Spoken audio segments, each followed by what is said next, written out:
ఏం చేస్తా? Ex girl friend ఏం చేస్తా? ఏం చేస్తావు? ఏం చేస్తావు చెప్పు. పెళ్ళైన మొగాడి ఆడదాన్ని ఎవరన్నా కన్నెత్తి చూస్తే వాళ్ళు కాళ్ళు కట్ చేసి పొయ్యిలో పెడతా, చేతులు నరికి మిషన్లో పెడతా. వద్దు. ఓకే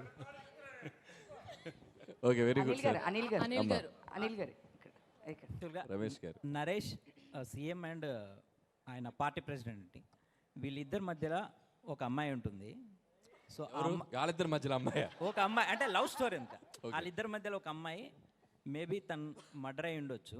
వాళ్ళ దగ్గర ఈ పోలీస్ ఆఫీసర్ పనిచేస్తుండొచ్చు, అంటే ఈమెకు సంబంధించి మీనాక్షి. సో ఆయన కూడా ఎక్స్ కాప్ కాబట్టి ఆమెకున్న పరిచయాలతో ఆయన్ని కేసు డీల్ చేయడానికి పిలిచి ఉండొచ్చు. అయితే ఈమెతో ఉన్న ఆ క్లోజ్నెస్ వల్ల వైఫ్ ఎప్పుడైనా ఇంకొక అమ్మాయితో ఉంటే వైఫ్కు ఆటోమేటిక్గా అనుమానాలు అవి ఉంటాయి కాబట్టి ఆమె ఏమన్నా ఇది చేయొచ్చండి ఇలా. అదే సార్. ఓకే, మీరు పని చేశారు ఫిల్మ్కి, మీరు ఎలా చెప్తారు? లేదు అట్లా చెప్పకూడదు. లేదు, కథలు ఈ కథలన్నీ ఇక్కడతో అయిపోయాయండి. లేదు, కథలు ఏం చెప్పట్లేదు. సంక్రాంతికి 3 సినిమాలు. మీరు రివ్యూ రేటింగ్స్ గురించి మాట్లాడారు.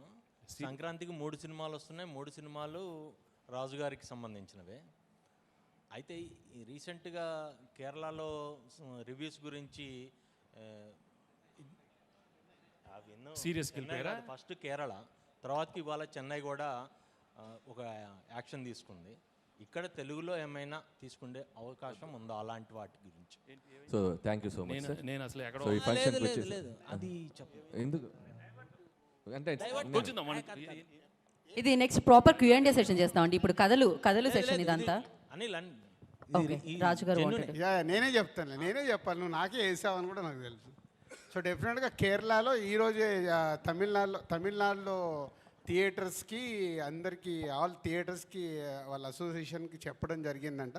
నాకు కూడా పంపించారు. అది అక్కడ సక్సెస్ఫుల్ అవుతుంది కాబట్టి ఆటోమేటిక్గా అది మన స్టేట్ కూడా ఇంప్లిమెంట్ అయ్యే అవకాశం ఉంది. కానీ అది ఇండిపెండెంట్గా తీసుకునేది కాదు, ఛాంబర్ ద్వారా జరగాలి కాబట్టి ఆల్రెడీ ఎగ్జిబిటర్స్ కూడా ప్రిపేర్ అయ్యారంట అది. సో ఛాంబర్ ద్వారా అవుతుంది. Okay, thank you so much కథలందరికీ. Thank you so much. ఖచ్చితంగా విన్నర్స్ ఇప్పుడు చెప్పాలా?